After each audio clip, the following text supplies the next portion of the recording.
If my people, Bible reading, part 109, and we are in part 2, I think 3 of the book of Hosea, and we'll see if we can get it through in 3 pieces here. So we left you off in chapter 2, now in verse 3. Keep you up your reading.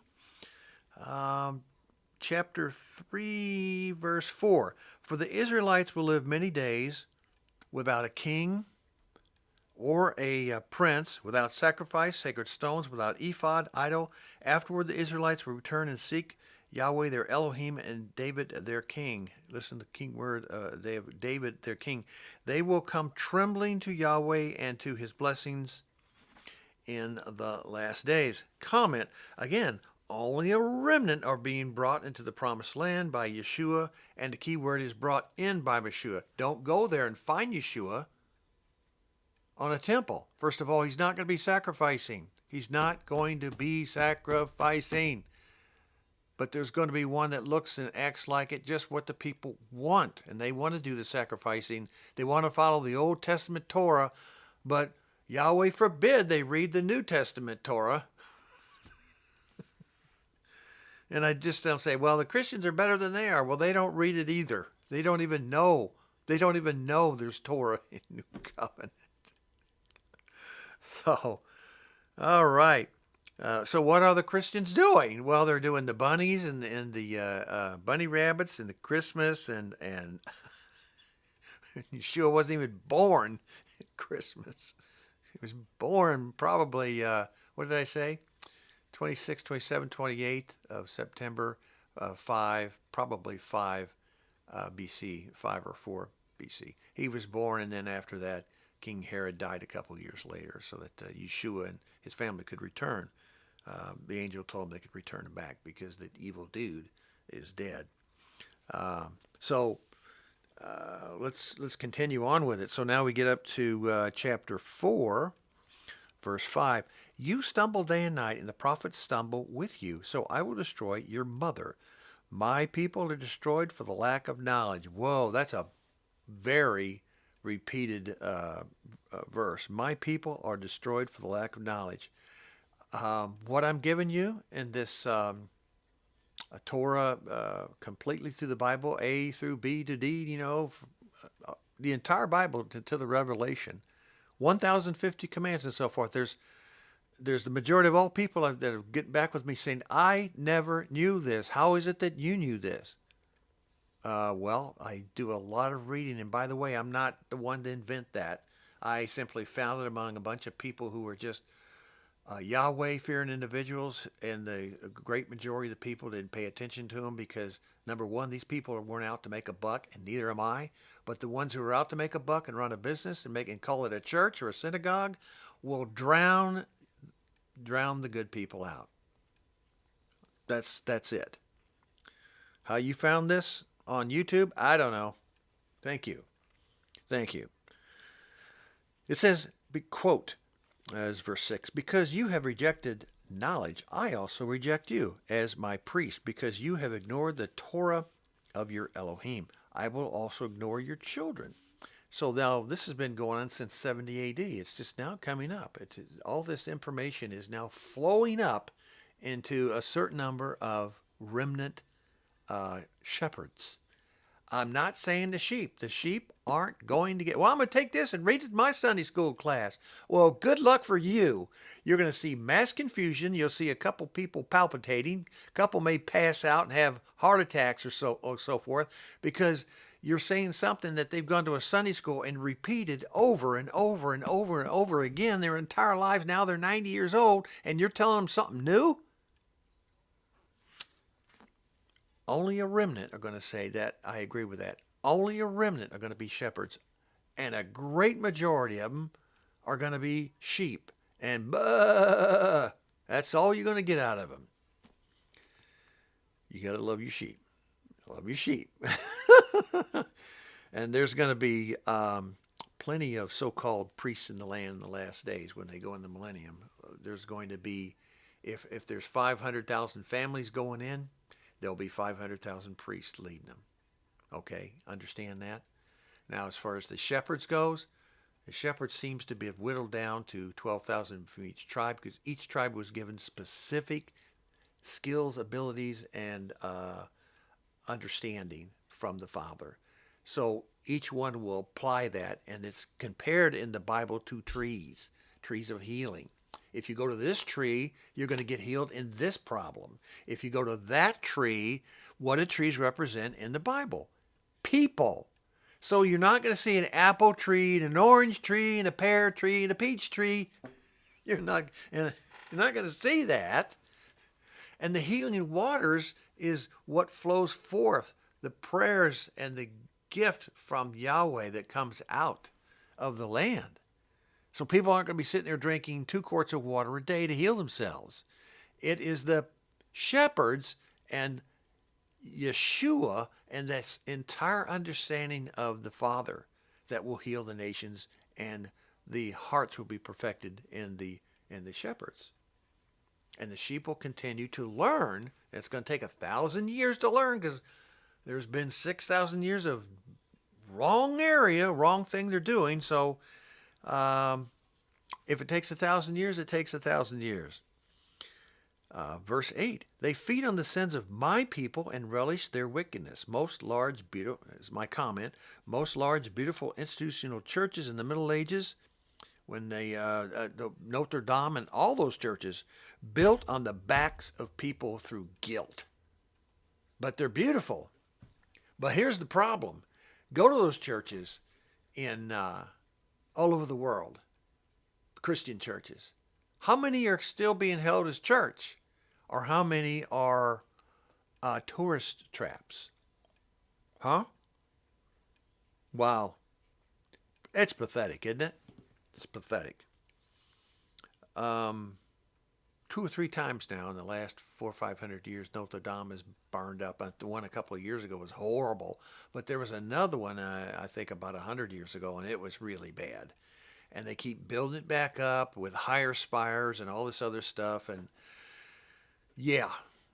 Should they continue doing that? Whatever. Let's see. Verse 17. Ephraim is joined to idols. Leave him alone. Just let him wallow. Let the pig wallow. In the United States, don't we love to eat pig? Yeah. We like to eat things that were designed by Yahweh to clean the earth, to prevent disease and famine, because these pigs eat anything. But we shouldn't be eating them things. All right. Here's 19, kind of interesting. Very interesting. A whirlwind will sweep them away, and their sacrifices will bring them shame. The United States, what is it about the United States that's different from the rest of the world? Tornadoes. I'm talking about South America and anything in the south of the equator. I'm talking about the rest of the world. Well, I heard that there's a tornado in France. Yeah, they might have them on occasion. We might have 300 or 400 a year. They might have a couple. We're known for that. And once again, as I said, as you read through Hosea, pay attention to the word Ephraim. And it's never anything good to brag about. How are we doing? Chapter 5, verse 7. They are unfaithful to Yahweh. They give birth to illegitimate children. Now their new moon festivals will devour them and their fields. Okay, let's go on this one. Comments. New moon festivals in the United States comprise of monthly new moon celebrations that are gathering opportunity points, usually to eat something.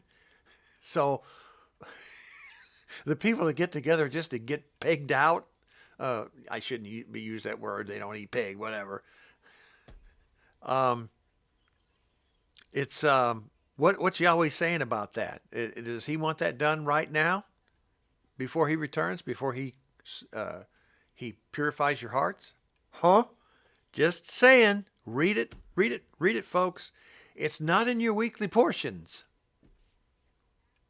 All right. Verse 9, Ephraim will be laid waste on the day of reckoning. Uh-oh. Among the tribes of Israel, I proclaim what is certain. Comment, this should be a huge woe for the United States coming up to repent while they can. Um, what do I mention some of these things for? What's what's um, what's the reason I mention that? I had some notes in here, but just one of them. What's the United States so famous for? 50 million people died in World War II. It was years. We had about 4 years in. England had about 5 or 6 years in, and well, that's a lot of people. But 65 million people have been aborted. So the United States, and we're arguing this now in the Supreme Court. So the wisest people in the land are arguing still about an incredibly stupid decision made by a court in January of 1973, I think it was. And I think it was about a year later that it became legal all over the United States. And boy, are we paying the price for that. Just to think about. We're missing 65 million people. And X amount, a very, very small amount, were through rape. So women, well, I was raped by an evil man, and I don't want that child. Okay, I can understand that, but still, the child is okay. So 99% were just, I don't want this child. Oops, I had a bad weekend. Let's get rid of it. Okay, all right, I take that. And I sit back and think, what was Yahweh gonna do? And Yahweh hit me up one day because I love to study statistics which people hate. I love it. And what did I find? Well, since 1973, about 69 million illegal immigrants, and those who got in by hook or crook got into the country. Just saying. Think about it. Oh, I don't want all these immigrants in here. Well, wonder who brought them in. I wonder who brought them in. Was it someone evil? Or was it Yahweh? Think about it. Chapter 9, verse 10. Give them, O Yahweh, what will you give them? Give them wounds that miscarry and breasts that are dry. Oh my gosh, what I just told you there. Now let's talk about C-sections.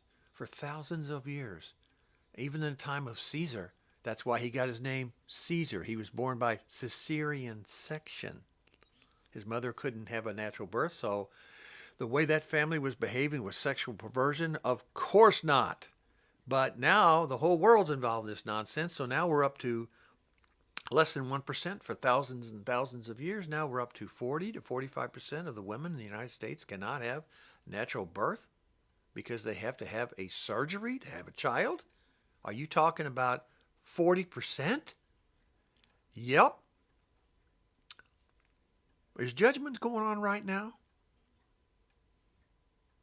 Just something I want you to think about. Just think about it. We're in chapter 11. I think I can get it in here. Chapter 11, verse 10. They will follow Yahweh. He will roar like a lion. When he roars, his children will come trembling from the west. Interesting. Which back then they would have said Egypt, because we're like from the Egypt, the Western type people. Egyptian. We're not Egyptian, Western style thought, plus Hellenism from the Greek. Yahweh may have his wrath where we live, but when Ephraim finally sees who he is and his Torah, which they have forgotten, they will come weeping and trembling to the promised land, having been led by the shepherds who were personally brought in and taught by Yeshua himself. Those unbelievers who have rejected Yeshua their entire life are hiding in the caves, the man-made gigantic underground structures. They will not be weeping, but grinding their teeth in hate. So the people, the Christians, when they finally understand what's going on, the 144,000, they're in the promised land. And the people that will come and hear, obey, and follow the royal Torah and the feasts and festivals and be taught it the correct way, they're not going to be happy. It's not going to be joyous running around like Jesus is here, Jesus is here. They're very sad because you know what? They made a pathetic life of their entire life without hearing and obeying the word. Now there's other people behind them, the ones that are just plain evil. We don't talk about them now because they're just plain evil. We don't have to talk about them because that's who they are. But the Christians, the sheep, We need to love our sheep. Stay with them, love them, and see you at the next one.